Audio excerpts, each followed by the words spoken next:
Hello friends, मैं हूं दिव्यांश और आज ये हमारा टेलीग्राम का पहला वीडियो है। तो मैं आशा करता हूं आपको ये वीडियो पसंद आएगा। और जो लोग बिगिनर हैं वो परेशान मत होइए, आप धीरे धीरे पढ़ाई कीजिए, एकदम घबराना नहीं। आपके लिए बेसिक का कोर्स चल ही रहा है तो आप उसको भी साथ में कीजिए और आप इसको भी देख सकते हैं। मैं पढ़ाऊँगा, बिल्कुल आराम से समझ में आएगा, ठीक है। बस अपनी निगाहें मेरी आवाज़ पर और यहाँ पर जो सेंटेंसेस लिखे हैं उन पर ध्यान दीजिएगा। तो आज मैं स्टार्ट करता हूँ एरर। आज मैं आपको 25 एरर यहाँ तक देख लीजिए, यहाँ तक मैं आपको आज एरर करवाऊँगा क्योंकि इसमें टाइम लगेगा। मैं अच्छे से एक्सप्लेन करूँगा। यदि मैं ज़्यादा एरर करवाऊँगा तो उसको कोई मतलब नहीं है, वो बहुत ज़्यादा हो जाएगा, आपका भी मन नहीं लगेगा पढ़ने में। इसलिए जितना हम करेंगे उतना मजबूत करेंगे, ठीक है। तो स्टार्ट करते हैं। पहला एरर, और ये किरण की बुक की एरर है, ये लेटेस्ट किरण की है, हिंदी मीडियम वाली। अगर आपके पास है तो आप अपनी बुक को भी अपने सामने रख सकते हैं, इसको तो मैं प्रोवाइड कर ही दूँगा, ठीक है। तो देखिए पहली जो गलती है, पहला जो क्वेश्चन है first, you must either be regular with your studies and study for longer period before the examination. देखिए इसका क्या मतलब है, या तो आपको अपनी स्टडी के साथ रेगुलर होना चाहिए। आपको मतलब पता है, आपको आइदर का मतलब क्या होता है, आइदर का मतलब होता है या, ठीक है। और आइदर के साथ हमेशा और का प्रयोग किया जाता है किसी भी सेंटेंस में। यदि आपको कहीं पर आइदर दिख गया, उसके बाद आप देखिए आपको और दिखना चाहिए। यदि और के स्थान पर आपको कुछ और दिखाई देता है, मतलब कि आपको एंड दिखाई देता है, एज वेल एज दिखाई देता है, तो वो गलत हो जाएगा, ठीक है। जब भी आपको किसी सेंटेंस में आइदर दिख जाए, आप तुरंत देखिए कि और कहाँ पर लिखा हुआ है, ठीक है। तो यहाँ पर आप देखना, you must either be regular with your study, या तो आपको अपनी पढ़ाई के साथ रेगुलर स्टडी करनी चाहिए, आपकी पढ़ाई आपको या तो रेगुलर करनी चाहिए, और या फिर आइदर और का पेयर होता है, या तो ये मतलब देते हैं। और स्टडी फॉर लॉन्गर पीरियड, या लंबे समय तक पढ़ना चाहिए बिफोर द एग्जामिनेशन से पहले। तो ये दो बात कर रहा है कि भैया देखो, यदि आप पढ़ाई कर रहे हैं या तो आप अपनी रेगुलर रूप से पढ़ाई कीजिए, या फिर जब एग्जामिनेशन आने वाले हों तो फिर ज़्यादा समय तक। यदि आप रेगुलर देखिए 2 घंटे पढ़ते हैं तो आपके लिए सफिशिएंट है, लेकिन यदि आप एग्ज़ाम के पहले पढ़ेंगे तो आपको 8-8 घंटे पढ़ने पड़ेंगे। तो ये कहना चाह रहा है। यहाँ पर आप देखिए, यहाँ पर आइदर लिखा हुआ है, आइदर के साथ हम एंड के स्थान पर और का प्रयोग करेंगे, ठीक है। तो गलती हो जाएगी आपके थर्ड पार्ट में, ये गलती हो जाएगी। नेक्स्ट देखिएगा, देखिए next, new taxation rates announced by the government are bound to effect the export sector. इसका ये मतलब है कि जो नई टैक्स रेट गवर्नमेंट ने अनाउंस की है, ठीक है, जो गवर्नमेंट ने बताया है कि अब से आपकी टैक्सेशन रेट इतनी बढ़ जाएगी, तो उसने किसको इफेक्ट किया है, जो एक्सपोर्ट यानी क्या होता है, निर्यात करना, जो निर्यातक हैं उनको उसने काफ़ी ज़्यादा इफेक्ट किया है। तो आप देखना यहाँ पर 2 प्रकार के इफ़ेक्ट होते हैं। एक तो होता है EFFECT इफेक्ट होता है ये नाउन, ठीक है। इसका मतलब क्या होता है, प्रभाव। इफेक्ट ई से जब स्टार्ट होता है तो इसका मतलब क्या होता है, प्रभाव, ठीक है। और यदि ए से स्टार्ट होता है, अफेक्ट, तो ये होती है वर्ब, इसका मतलब होता है प्रभावित करना। अफेक्ट का मतलब क्या होता है, प्रभावित करना। यहाँ पर आप देखिए, यहाँ पर देखिए बाउंड टू लिखा हुआ है, और टू के बाद कभी भी नाउन का प्रयोग नहीं किया जाता, टू के बाद हमेशा वर्ब की फर्स्ट फॉर्म का प्रयोग किया जाता है। तो यहाँ पर वर्ब, इफेक्ट आपकी वर्ब नहीं है, अफेक्ट आपकी वर्ब होती है, ठीक है। तो यहाँ पर आपको अफेक्ट का प्रयोग करना पड़ेगा। तो इसका ये मतलब है कि जो नई टैक्सेशन रेट गवर्नमेंट ने अनाउंस की है, उससे जो निर्यातक हैं उनको काफ़ी प्रभावित होना पड़ रहा है, ठीक है। तो यहाँ पर अफेक्ट का प्रयोग किया जाएगा, ना कि इफेक्ट का। इफेक्ट यानी होता है प्रभाव। There are several effects of smoking, ठीक है, बहुत सारे प्रभाव होते हैं, नेगेटिव इम्पैक्ट्स या नेगेटिव इफेक्ट्स, ठीक है। अब देखना next, these days job opportunities. देखिए इसको थर्ड वाला देखना, इसमें एरर आपकी क्या हो जाएगी, सेकंड वाले में थर्ड में हो जाएगी, ठीक है। नेक्स्ट थर्ड देखना, दीज डेज, इन दिनों, जॉब अपॉर्चुनिटीज़, जो नौकरी के अवसर होते हैं, are not as better as they used to be in the early 70s। इसमें ये कहना चाह रहा है कि आज के टाइम पर जो जॉब है वो उतनी आसान नहीं है, ठीक है। जॉब की जो अपॉर्चुनिटी है, जॉब के अवसर हैं, नौकरी के जो अवसर हैं वो उतने आसान नहीं हैं जितने कि 70s में हुआ करते थे, ठीक है। तो यहाँ पर आप देखना, जब भी हम एज और एज का प्रयोग करते हैं तो उसके बीच में हम पॉजिटिव एडजेक्टिव, ठीक है। देखिए एडजेक्टिव की 3 फॉर्म होती है, पॉजिटिव, कंपैरेटिव एंड सुपरलेटिव। जब भी कोई सेंटेंस एज से जुड़ा होता है तो उसके बीच में पॉजिटिव एडजेक्टिव का प्रयोग किया जाता है। तो यहाँ पर एज बेटर एज के स्थान पर एज गुड एज का प्रयोग किया जाएगा। आपको पता होगा गुड बेटर बेस्ट का प्रयोग किया जाता है ना, गुड बेटर बेस्ट का, ठीक है। तो ये आपका ये इसमें हो गया। तो यहाँ पर आपकी फर्स्ट में एरर, उस फर्स्ट वाले में एरर हो गई। यहाँ पर आपको क्या लिखना पड़ेगा, एज गुड एज का प्रयोग आपको करना पड़ेगा। नेक्स्ट देखना, When viewed with his point of view, जब उसके नज़रिए से देखा जाता है, the entire episode assumes a different colour all together. तो जो एक क्या दृष्टिकोण है, जो एक एपिसोड है, जो पूरा का पूरा जो माहौल है, जो एपिसोड है वो बिल्कुल ही अलग रंग का दिखाई देता है। जब उसके पॉइंट ऑफ व्यू से हम देखें तो जो मामला है ना, एपिसोड मतलब मामला, जो मामला है वो बिल्कुल अलग ही रंग का दिखता है, बिल्कुल ही भिन्न हो जाता है। तो यहाँ पर आप देखना, यहाँ पर गलती है, with his point of view. देखिए यहाँ पर विथ का प्रयोग नहीं किया था, from one's point of view होता है, ठीक है। जो इडियोमेटिक होता है तो किसी के नज़रिए से, उसके नज़रिए के साथ नहीं देखते हम, उसके नज़रिए से देखते हैं। और फ्रॉम का मतलब क्या होता है आपका, से। तो यहाँ पर आना चाहिए when viewed from his point of view, क्योंकि आपका जो स्ट्रक्चर होता है वो होता है from one's point of view, किसी व्यक्ति के नज़रिए से, ठीक है, पॉइंट ऑफ व्यू। तो यहाँ पर किसका प्रयोग किया जाएगा, फ्रॉम का प्रयोग किया जाएगा फोर्थ वाले में। क्लियर है। नेक्स्ट देखिएगा, ऑन मैनी ओकेजन्स, जो बहुत अवसर होते हैं, नए नए जो अवसर आते हैं, बहुत सारे अवसरों पर, we did help the poor. अब यहाँ पर देखना, ये यहाँ पर देखिए डिड भी लगा हुआ है और यहाँ पर वर्ब की सेकंड फॉर्म भी लगी हुई है, ठीक है। अगर आपको एम्पेटिक बनाना है सेंटेंस, यानी कि जैसे अगर मैं बोलूँ कि मैं क्रिकेट खेलता तो हूँ या मैंने क्रिकेट खेली तो थी, तो मैं प्रयोग करूँगा, देखिए पास्ट के लिए, आई डिड प्ले क्रिकेट, मैंने क्रिकेट खेला तो था, ठीक है, आई डिड प्ले क्रिकेट। अब देखिए कभी भी ऐसा नहीं होगा कि आपने डिड भी लगा दिया और फिर आप इसमें भी सेकंड फॉर्म लगाएं। जब भी आपका डिड, डू, डज ये सब आ जाते हैं तब आप हमेशा क्रिया का फर्स्ट रूप का प्रयोग करते हैं, ठीक है, फर्स्ट फॉर्म का आप प्रयोग करते हैं। तो इसमें क्या आएगा आपका, देखिए आपको या तो आप इसमें से डिड को हटा दीजिए या फिर आप हेल्प्ड के स्थान पर हेल्प कर दीजिए। तो इसका ये मतलब है कि ऑन मैनी ओकेशंस, हमें जो नए अवसर आते हैं उन अवसरों पर हमें गरीबों की मदद करनी चाहिए, ठीक है।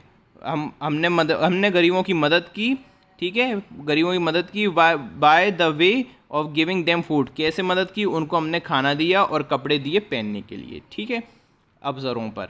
नेक्स्ट देखना, unless it is accepted to both the parties an arbitrator का मतलब होता है मध्यस्थता करने वाला, would be of no use to settle this dispute, ठीक है। जब तक, देखिए अनलेस का मतलब क्या होता है, जब तक नहीं, अनलेस का मतलब क्या होता है, जब तक नहीं, जब तक दोनों पार्टीज़ के द्वारा ये एक्सेप्ट नहीं किया जाता। तो देखिए के द्वारा, यहाँ पर आप देखिए इट इज़ एक्सेप्टेड, ये देखिए पैसिव बना हुआ है, ये क्या बना हुआ है, पैसिव बना हुआ है। पैसिव का क्या फॉर्मेट होता है, सब्जेक्ट आता है, फिर एक बी वर्ब आती है और फिर क्या आती है, वर्ब की थर्ड फॉर्म आती है। यहाँ पर देखिए सब्जेक्ट इट है, इज़ आपकी क्या है, बी वर्ब है, और ये एक्सेप्टेड क्या है, थर्ड फॉर्म। अब इसके बाद आप किसका प्रयोग करेंगे, आप बाय का प्रयोग करेंगे, क्योंकि पैसिव में हम किसका प्रयोग करते हैं, बाय का। तो by both the parties, unless it is accepted by the both parties, ठीक है। तो यहाँ पर जब तक ये दोनों पार्टी के द्वारा एक्सेप्ट नहीं कर लिया जाता, अगर आप किसी भी एक मध्यस्थता वाले व्यक्ति का यूज़ करेंगे, an arbitrator would be of no use, तो वो कभी भी इस डिस्प्यूट को सेटल नहीं कर पाएगा। कोई मतलब नहीं है आर्बिट्रेटर को लाकर सुलझाने का। और यहाँ पर एक और गलती है, देखिए जब भी नो यूज़ का प्रयोग किया जाता है, मैंने आपको क्लोज टेक्स्ट में भी बताया, एमबी पब्लिकेशन के नवे क्लोज टेक्स्ट में यूट्यूब पर आपने देखा होगा कि नो यूज़ के बाद हमेशा वर्ब में फोर्थ फॉर्म का प्रयोग किया जाता है। तो यहाँ पर दो गलतियाँ हैं इसमें, ठीक है। एक तो यहाँ पर बाय का प्रयोग किया जाएगा और यहाँ पर क्या आएगा, सेटलिंग का प्रयोग किया जाएगा, would be of no use settling this dispute का प्रयोग इसमें किया जाएगा। क्लियर है इतना, ठीक है। आगे बढ़ते हैं, ठीक है। अच्छा लग रहा है तो बताना प्लीज़ हैं। Although the manager was keen on getting the work done through Sudhir yesterday, हालांकि जो मैनेजर था वो बहुत ही क्या हो रहा था, उत्सुक हो रहा था उस काम को प्राप्त करने में जो सुधीर के द्वारा कल किया गया। He tries to avoid it, लेकिन उसने क्या किया, इसको अवॉइड किया। अब यहाँ पर आप देखना कि देखिए ये वॉज, ये किस में दिया हुआ है, पास्ट कंटिन्यूस में दिया हुआ है। पहला सेंटेंस ऑल्दो से जुड़ के किस में दिया हुआ है, पास्ट इंडेफिनिट में दिया हुआ है। जबकि लेकिन कॉमा के बाद जो दूसरा सेंटेंस है वो किस में, प्रेजेंट में। तो आपको प्रेजेंट हटाना पड़ेगा, आपको क्या करना पड़ेगा, पास्ट करना पड़ेगा, क्योंकि ये जब पास्ट में तो इसको भी क्या किया जाएगा, पास्ट किया जाएगा। तो he tried to avoid it का इसमें प्रयोग हम करेंगे। हालांकि जो मैनेजर था वो जिज्ञासु था उस काम को लेने के लिए जो सुधीर के द्वारा किया गया, लेकिन उसने क्या किया, इसे अवॉइड किया। He tried to avoid it, उसने इसे अवॉइड करने की कोशिश की। नेक्स्ट देखिएगा, the various consequences of the decision. Consequences यानी क्या होते हैं, परिणाम। जो डिसीजन था जो लिया गया था उसके बहुत सारे परिणाम बाय द फाइनेंस मिनिस्ट्री। देखिए फाइनेंस मिनिस्ट्री के द्वारा जो निर्णय लिया गया था उसके जितने भी परिणाम थे वो was not foreseen by the bureaucrats. तो नौकरशाहों के द्वारा उसकी कभी उम्मीद नहीं की गई थी, उनके बारे में नहीं सोचा गया था कि फाइनेंस मिनिस्ट्री ऐसा भी डिसीज़न ले लेगी, ठीक है। तो यहाँ पर आपकी जो गलती देखना है वो देखिए, मैंने आपको कई बार बताया कि ऑफ के पहले क्या होता है, सब्जेक्ट होता है। तो देखिए ऑफ के पहले का सब्जेक्ट क्या है आपका, कॉन्सिक्वेंसेज। ये क्या है, प्लूरल, यानी परिणामों की बात कर रहा है। कॉन्सिक्वेंस अकेले यानी क्या होता है, परिणाम। कॉन्सिक्वेंसेस यानी क्या होते हैं, परिणामों। तो ये प्लूरल है। जब ये प्लूरल है तो सब्जेक्ट आपका कैसा है, ये प्लूरल है। तो वर्ब कैसी आनी चाहिए, प्लूरल वर्ब आनी चाहिए। तो यहाँ पर वास के स्थान पर किसका प्रयोग किया जाएगा, वर का प्रयोग इसमें किया जाएगा। Were not foreseen by the bureaucrats, ठीक है। आ गया समझ में। ये थोड़ी टफ एरर है इसलिए आपको थोड़ा टाइम लगेगा समझने में, इसलिए मैं कम करवा रहा हूँ इन्हें, ठीक है। नेक्स्ट देखना, I never considered him to be a person. मैंने कभी भी उसको ऐसा व्यक्ति नहीं समझा था who would go back on his promise, की वो जो अपनी बात से पलट जाए, and then do not even apologise, और माफ़ी भी ना मांगे। अब यहाँ पर देखना पैरलिज्म का नियम इसमें लग रहा है। यहाँ पर देखो यहाँ तक तो कोई दिक्कत नहीं है, मैंने उसे कभी भी I never considered him to be a person, ठीक है, मैंने कभी उसे ऐसा व्यक्ति नहीं समझा था। अब यहाँ पर देखिए हु से कनेक्ट किया गया है ऐसे, who would go back on his promise, जो अपनी बात से पलट जाए, एंड देन डू नॉट। अब यहाँ पर देखना एंड भी है और देन भी लगा दिया, तो देखिए देन का प्रयोग भी नहीं किया जाएगा। और डू नॉट का प्रयोग इसलिए नहीं किया जाएगा, ये पास्ट में दिया हुआ है सेंटेंस, कंसीडर्ड लिखा हुआ है, ये पास्ट में दिया हुआ है। तो सिंपल सी बात है कि यहाँ पर डू नॉट का प्रयोग नहीं किया जाएगा, ना ही इसमें डिड नॉट का प्रयोग किया जाएगा। देखिए वुड से जुड़ा हुआ है, एक इसमें हेल्पिंग वर्ब दी है, आपको कितना करना है, केवल देन हटाना है और डू हटाना है इसमें से। तो ये हो जाएगा नॉट इवन अपोलोजाइज। और सिंपल बात आपको क्या देखना है, देखो गलती देखना है तो आप सिंपल देख लीजिए। यहाँ पर देखिए कंसीडर्ड वर्ब की सेकंड फॉर्म लगी हुई है, ठीक है, कंसीडर लिखा हुआ है, और जबकि यहाँ पर क्या है, प्रेजेंट इंडेफिनिट का बना दिया डू नॉट, तो यहाँ पर वैसी मेल नहीं होगा। तो गलती किस में हो जाएगी आपकी, थर्ड में गलती हो जाएगी।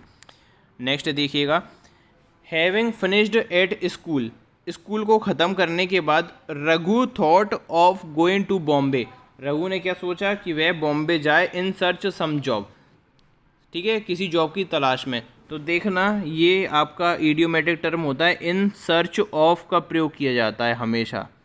इन जब लग गया तो इन सर्च ऑफ का प्रयोग किया जाएगा। तो इसमें क्या आएगा, इन सर्च सम जॉब नहीं, in search of some job, बीच में क्या लगेगा, ऑफ का भी प्रयोग किया जाएगा। तो यहाँ पर ये हो जाएगा इन search of, in search of. Clear है इतना, ठीक है। नेक्स्ट देखिएगा, if I was you I would not attend the function, यदि मैं आप होता तो मैं फंक्शन को अटेंड नहीं करता। ये कंडीशनल सेंटेंस है, जब भी कोई कंडीशनल सेंटेंस आता है तो इसमें वो किससे स्टार्ट होता है, आपका इफ़ से स्टार्ट होता है, और उसमें हम वर का प्रयोग करते हैं, इफ़ आई वर यू, ठीक है। If I were a king, यदि मैं राजा बन जाऊं तो उसे अपनी रानी बना लूं। If I were a king I would make her my queen, मैं उसे अपनी रानी बना लूं। आया ये समझ में। नेक्स्ट देखिएगा, देखिएगा बार बार देखना, he did nothing else than play, ठीक है। देखिए हमेशा नथिंग एल्स के बाद हमेशा बट का प्रयोग किया जाता है, ना कि देन का। वह खेलने के अलावा कुछ नहीं कर सका, वह खेलता ही रहा। इसका मतलब क्या है, ही did nothing else but play, वह खेलता ही रहा, उसने खेलने के अलावा और कुछ नहीं किया। जब भी नथिंग एल्स आएगा तो उसके बाद हम बट का प्रयोग करते हैं, देन का प्रयोग नहीं करते, तो गलती हो जाएगी आपकी थर्ड पार्ट में। और ये जो 11वां था इसमें क्या है, इफ़ आई वर यू का प्रयोग किया जाएगा, गलती हो जाएगी फर्स्ट पार्ट में। नेक्स्ट देखना, ये मैंने आपको बताया था इट इज़ हाई टाइम या इट इज़ टाइम, इसके बाद क्या आता है, पास्ट इंडेफिनिट का प्रयोग किया जाता है। तो यहाँ पर आप पढ़ना it is high time he stood on, तो बिल्कुल सही बात है। देखिए पास्ट का प्रयोग कर दिया। अब आगे देखना, he stood on his own 2 legs। देखिए लेग यानी क्या होता है, टांग, और फीट यानी क्या होते हैं, पैर। तो अपने टांगों पर खड़ा होता है इंसान कि अपनी पैरों पर खड़ा होता है?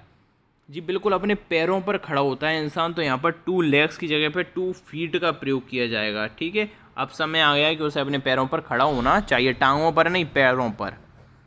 नेक्स्ट देखना, नॉलेज ऑफ एटलीस्ट 2 लैंग्वेजेस, किन्हीं भी कम से कम 2 भाषाओं का ज्ञान। अब यहाँ पर आप देखना, नॉलेज क्या है आपका, नॉलेज आपका अनकाउंटेबल नाउन है। नॉलेज को गिना नहीं जा सकता, ज्ञान को गिना नहीं जा सकता। और अनकाउंटेबल नाउन कैसे होते हैं, हमेशा सिंगुलर होते हैं। और ऑफ के पहले का क्या होता है, हमेशा सब्जेक्ट होता है। ऑफ के पहले का क्या होता है, सब्जेक्ट। ऑफ के पहले क्या लगा हुआ है, नॉलेज लगा हुआ है, तो ये सब्जेक्ट है, ये एक वचन है, तो इसमें आर के स्थान पर हम इसका प्रयोग करेंगे। ठीक है, इसमें आर के स्थान पर हम किसका प्रयोग करेंगे, इसका। Is required to pass the exam, कम से कम 2 भाषाओं का ज्ञान एग्ज़ाम को पास करने में के लिए आवश्यक है। ठीक है, और पास इन द एग्जामिनेशन नहीं होता, क्या होता है, पास द एग्ज़ाम होता है। ठीक है, पास the examination.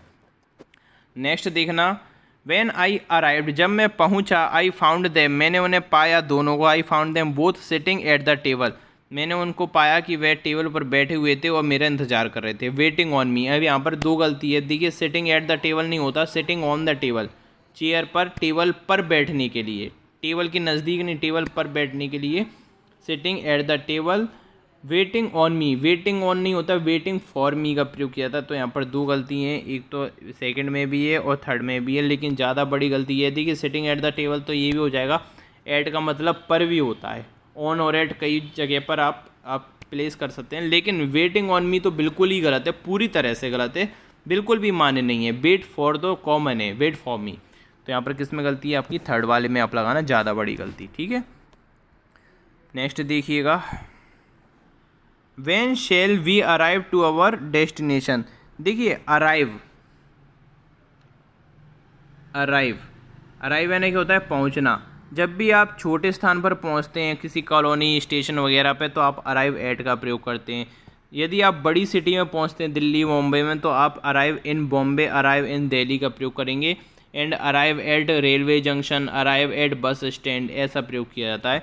Arrive at your destination, तो यहाँ पर आप 2 का प्रयोग नहीं करेंगे, आप एट का प्रयोग करेंगे। When shall we arrive at our destination, कि हम अपने डेस्टिनेशन पर, अपने उद्देश्य पर कब पहुँचेंगे। ठीक है, नेक्स्ट देखिएगा, 17वां है।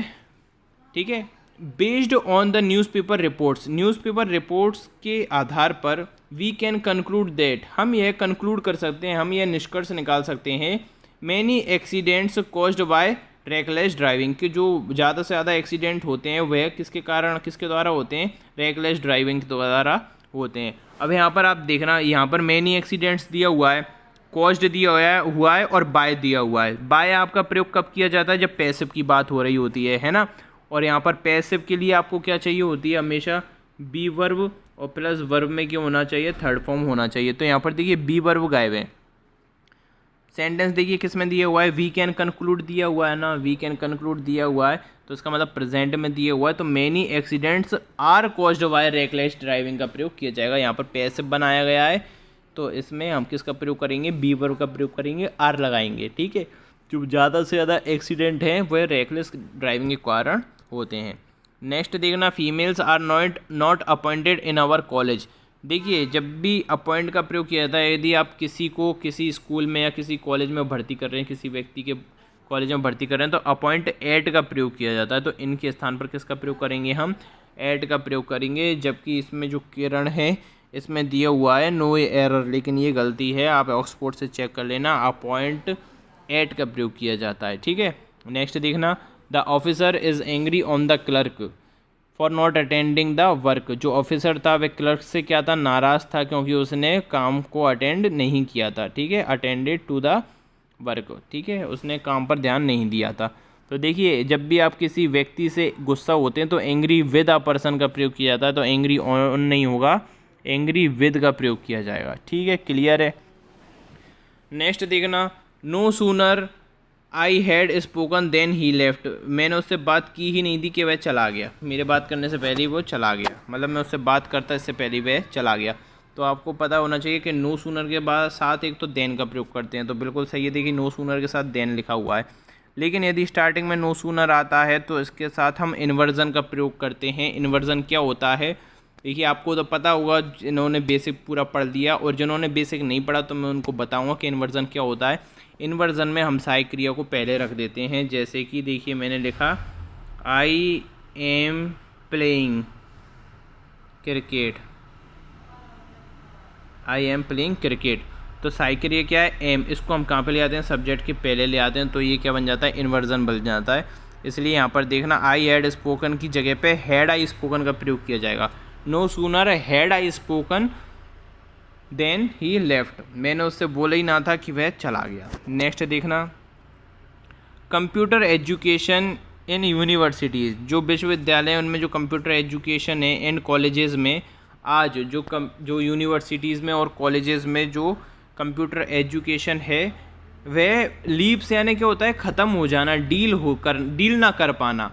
मच टू बी डिज़ायर, वो धीरे धीरे क्या हो गई है, कम सी हो गई है, जितनी उम्मीद की जाती है उससे ज़्यादा क्या हो गई है, कम हो गई है। तो यहाँ पर मच टू बी डिज़ायर्ड का प्रयोग ना किया जाकर मोर टू बी डिज़ायर्ड का प्रयोग किया जाएगा। ठीक है, देखिए जब भी कंपैरिजन किया जाता है ना, मोर टू बी डिज़ायर्ड, देखिए जितनी मुझे इच्छा है लेकिन उससे कम है, तो जितना मैं चाह रहा हूँ तो कंपैरिजन कर रहा हूँ ना, मेरी इच्छा से कंपैरिजन कर रहा हूँ कि जितना मुझे चाहिए उससे कम है। ठीक है, I need more that you have, मुझे उससे ज़्यादा चाहिए तुम पर, जो है तुम पर जितना भी है ना मुझे उससे ज़्यादा चाहिए, तो I want more that you have का प्रयोग किया जाता है। ऐसे इसमें जो बता रहा है कि जितनी उम्मीद की जाती है कंप्यूटर एजुकेशन की, उतनी उससे मतलब वो है ही नहीं। ठीक है, उतनी जो कॉलेज और यूनिवर्सिटी में कंप्यूटर एजुकेशन है उतनी नहीं है, तो मच के स्थान पर आप मोर का प्रयोग करेंगे। थर्ड में ये क्या हो जाएगी, गलती हो जाएगी। ठीक है, देखना नेक्स्ट देखना, यू विल बी प्रोसिक्यूटेड, ठीक है, आप पर आरोप लगाया जाएगा, आपसे सवाल पूछे जाएंगे। You will be prosecuted for bringing seeds into Australia. देखिए ब्रिंग के साथ या तो आप इनका प्रयोग कर सकते हैं, ठीक है, यदि आप किसी चीज़ को अंदर ला रहे हैं, यदि आप किसी बाहर के आइटम को भारत के अंदर ला रहे हैं तो ब्रिंग इन इंडिया का प्रयोग किया जाएगा, और यदि आप यहाँ से कहीं और ले जा रहे हैं तो ब्रिंग फ्रॉम का प्रयोग किया जाएगा। अब यहाँ पर आप देखना, you will be prosecuted from bringing seeds into Australia, आप पर आरोप लगाया जाएगा कि आपने जो ये बीज हैं वो कहाँ से आप या तो ऑस्ट्रेलिया में लाए हैं या आप ऑस्ट्रेलिया के लिए लेकर जा रहे हैं। तो बस इनटू का प्रयोग नहीं किया जाएगा, इसके स्थान पर आप इनका भी कर सकते हैं एंड फ्रॉम का भी कर सकते हैं। नेक्स्ट देखिएगा, you must either tell me the whole story or at least the first half of it. अब इसमें देखिएगा, या तो आप मुझे पूरी कहानी सुनाइए या कम से कम स्टार्टिंग की आधी ज़रूर सुना दीजिए, इसका ये मतलब है कहने का। अब देखना आइदर के साथ आप क्या देखते हैं, और, तो देखिए ये आइदर लिखा हुआ है, ये यहाँ पर और लिखा हुआ है, ठीक है। लेकिन आइदर की एक और विशेषता होती है, वह जिसको क्वालिफाई करता है उसके पहले लगता है, ठीक है। जैसे देखना, you must either tell me the whole story or at least, देखिए अब और के बाद क्या लगा हुआ है, और at least the half of it. देखिए स्टोरी की बात कर रहा है कि या तो देखो आप मुझे सुनाइए, या तो आप मुझे सुनाइए, नहीं आप मुझे सुनाइए या तो पूरी स्टोरी या फिर आधी स्टोरी, ये कहना चाह रहा है यहाँ पर, है ना। जब मैं इसको बेसिक से करवाऊँगा तो आपको और अच्छा समझ में आ जाएगा, इसलिए आपको दोनों कोर्स लें, वो ज़्यादा अच्छा है आपके लिए, है ना। तो यहाँ पर आप देखना, देखिए यहाँ पर आइदर है ना, देखो कहानी को डिनोट कर रहा है कि तुम मुझे सुनाओ या तो पूरी कहानी या आधी कहानी, मुझे सुनाइए या तो पूरी कहानी या आधी कहानी। ऐसा तो नहीं बोल रहा या तो आप कहानी सुनाइए या डांस कीजिए, ऐसा तो नहीं बोल रहा ना। वो किसको खाली फर्क कर रहा है, कहानी को। तो यहाँ पर देखिए आइदर किसके पहले लगा है, टेल के पहले। तो देखिए वर्ब को क्वालिफाई नहीं कर रहा, ये स्टोरी को क्वालिफाई करना चाह रहा है। या तो आप मुझे सुनाइए पूरी कहानी या आधी कहानी। तो देखिए इसको हम लगाएंगे होल स्टोरी के पहले, ठीक है। तो यहाँ पर हो जाएगा you must tell me either the whole story, ठीक है। क्या हो जाएगा ये, you must tell me either the whole story, या आप मुझे सुनाइए या तो पूरी कहानी या कम से कम इसकी आधी, ठीक है। ये आपकी गलती इसमें हुई। नेक्स्ट देखना, आवर न्यू नेबर्स, जो हमारे नए पड़ोसी हैं, had been living in Arizona, वो कहाँ पर रह रहे थे, एरिजोना में रह रहे थे, सिंस 10 ईयर्स। अब देखिए ये आपका जो 10 ईयर्स है, ठीक है, ये फिक्स टाइम नहीं है। जब भी फिक्स टाइम नहीं होता तो हम उसमें फॉर का प्रयोग करते हैं, प्रेजेंट परफेक्ट कंटिन्यूस या पास्ट परफेक्ट कंटिन्यूस। सिंस का प्रयोग किया जाता है फिक्स्ड टाइम के लिए, पॉइंट ऑफ टाइम के लिए, और जबकि फॉर का प्रयोग किया जाता है पीरियड ऑफ टाइम के लिए। तो यहाँ पर 10 ईयर्स, हमें पता नहीं है कौन से 10 ईयर्स हैं, इसलिए किसका प्रयोग करेंगे, हम फॉर का प्रयोग करेंगे। तो सिंस के स्थान पर क्या लग जाएगा, फॉर लग जाएगा। गलती हो जाएगी आपके थर्ड पार्ट में। Moving to their present house, ठीक है। हमारे जो नेबरहुड थे वे एरिजोना में रह रहे थे, कब से, 10 साल से, जब से मतलब कब रह रहे थे, उनके नए घर में प्रवेश करने से पहले वे वहाँ पर 10 साल से रह रहे थे, ठीक है। लास्ट देखिएगा 25th, the patient was accompanied with his friend. अब देखिए अकम्पनी इसकी सेकंड फॉर्म है अकम्पेन्ड। अकम्पनी का मतलब क्या होता है, किसी के साथ जाना, घूमने के लिए जाना। जैसे कि प्लीज़ अकम्पनी मी, इसका मतलब क्या है, कृपया मेरे साथ चलिए। I was accompanied with my friend, मैं अपने दोस्त के साथ घूमने के लिए गया। तो जो पेशेंट था, देखिए वॉज अकम्पेन्ड विद का प्रयोग नहीं किया जाएगा, I was accompanied bye my friend, ठीक है। देखिए ये किस में जा रहा है, पैसे में बन रहा है, और पैसे में हम किसका प्रयोग करते हैं, बाय का प्रयोग करते हैं। तो यहाँ पर the patient was accompanied by his friend, patient को उसके दोस्त के द्वारा घुमाया गया, इधर उधर घुमाया गया, ट्रैवल करवाया गया। तो इसमें क्या आ जाएगा, सिंपल सा है, विद के स्थान पर देखिए पैसे पे ना, जैसे कि cricket is played by me होता है, ऐसे ही the patient was accompanied by his friend का प्रयोग किया जाएगा। अभी जो नेक्स्ट एरर है इसको हम करेंगे नेक्स्ट वीडियो में, ठीक है। इसको पढ़ के देखना, और जो भी आपकी समस्या है आप मुझे व्हाट्सअप कर इन्हीं से रिलेटेड, नई समस्या मत पूछना मुझसे, इन्हीं में से यदि आपको कोई समस्या है तो मुझे आप व्हाट्सअप कर दीजिएगा, ठीक है। अब हम नेक्स्ट पार्ट में करेंगे, नेक्स्ट इसका पार्ट जब भी आएगा, ठीक है, तो हम आगे ही करेंगे, 26 से इसे स्टार्ट करेंगे, और ऐसे 25-25 के सेट में करते करते हम इस बुक को भी ख़त्म कर देंगे। तब तक के लिए धन्यवाद।